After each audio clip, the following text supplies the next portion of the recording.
জীবনে কখনো কখনো ধরুন আপনি এমন কোনো জায়গায় গিয়ে উপস্থিত হয়েছেন যেখানে না আছে আপনার পরিচিত কেউ, না আছে আপনার রক্তের সম্পর্কের কেউ, না আছে আপনাকে হেল্প করার মতো কেউ। অর্থাৎ আপনি এমন কোনো বিপদে পড়লেন যেখান থেকে বের হওয়ার কোনো উপায় আপনার জানা নেই, বা আপনার মনে হতে পারে যে এই চারপাশে অপরিচিত মানুষের ভিড়ে কে আমাকে সাহায্য করবে। কিন্তু হঠাৎ করে দেখলেন কোনো একটা অপরিচিত ব্যক্তি যাকে আপনি চিনেন না, জানেন না, সেই ব্যক্তিটা এসে আপনাকে হেল্প করতে চাইলো, বা কোনোভাবে তার থেকে আপনি সাহায্যটা পেয়েও গেলেন। তো এর অর্থ কি জানেন? অর্থাৎ আমাদের আত্মার সাথে যে পরমাত্মার সম্পর্ক, অর্থাৎ আমাদের প্রত্যেকের দেহের ভিতরেই কিন্তু আত্মা এবং পরমাত্মা একই গাছে দুইটি পাখির বাসার মতো বসবাস করে। তো সেরকম ভাবে আমরা যখন এই ধরাধামে বা পৃথিবীতে কোথাও গিয়ে বিপদের সম্মুখীন হই এবং ভগবানকে স্মরণ করি, তখন পরমাত্মা কোনো না কোনো রূপে, অন্য কোনো মানুষের রূপ ধারণ করে বা অন্য কোনো মানুষ রূপে আমাদের সামনে এসে কিন্তু হাজির হয়। আর তখন কিন্তু আমরা বিভিন্নভাবে তাদের থেকে সেই সাহায্যটা গ্রহণ করি।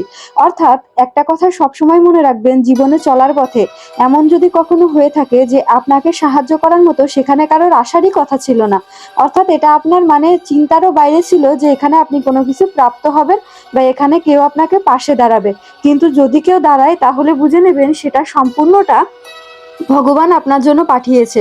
অর্থাৎ পরমাত্মা আপনার আত্মাকে রক্ষা করার জন্য সেখানে সেই বস্তুটাকে পাঠিয়ে দিয়েছে। তো এরকম ভাবে আসলে জীবনে অনেক মানুষের সাথে আমাদের পরিচয় হয়। দেখবেন না তারা কোনো স্বার্থের জন্য আমাদের কাজ করে, বা তাদের সাথে আমাদের দ্বিতীয়বারও আর কখনো দেখা হবে না। অর্থাৎ আমাদের এই পৃথিবীতে জীবনে এরকম অনেক মানুষের সাথে শেষ দেখা কিন্তু হয়ে গিয়েছে। বিশেষ করে যারা স্কুল, কলেজ, ইউনিভার্সিটিতে পড়ালেখা করেছেন তারা এটা বেশি রিয়েলাইজ করতে পারবেন যে এরকম অনেক বন্ধু বান্ধবী আসে যাদের সাথে খুব ভালো সম্পর্ক থাকে, তাদের সাথে অনেক ভালো বন্ডিং হয়, তাদের কাছ থেকে অনেক উপকার বা অনেক কিছু আপনি পেয়েছেন, কিন্তু জীবনে হয়তো বা তার সাথে আর আপনার কখনোই দেখা হবে না।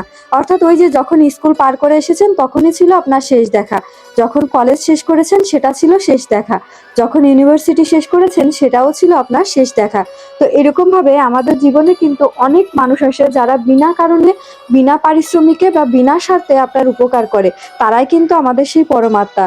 অর্থাৎ কলিযুগে কিন্তু ভগবান সরাসরি এসে আপনাকে আমাকে যে রক্ষা করবে বা আমাদের জন্য কিছু করবে, এরকম হবে না। অর্থাৎ মানুষের মাধ্যমেই কিন্তু বা মানুষ রূপে, বিভিন্ন রূপে কিন্তু আমাদের সামনে এসে সেই কার্যগুলো সম্পাদন করে থাকে। আর কিছু মানুষ তো আছেই যারা আঘাত করার জন্য প্রস্তুত থাকে, তো এটাকে মনে করবেন পূর্বকৃত কোনো কর্মফল। অর্থাৎ ওই ব্যক্তির সাথে আপনার পূর্বে কোনো শত্রুতা ছিল যার কারণে এই কর্মফলটা আপনি ভোগ করছেন। তো এভাবেই আসলে জীবনটা চলে। কিন্তু আমার খুবই ভালো লাগলো এটা শুনে যে পরমাত্মা রূপে ভগবান আমাদের সামনে বারবার আসেন, আমরাই চিনতে পারি না।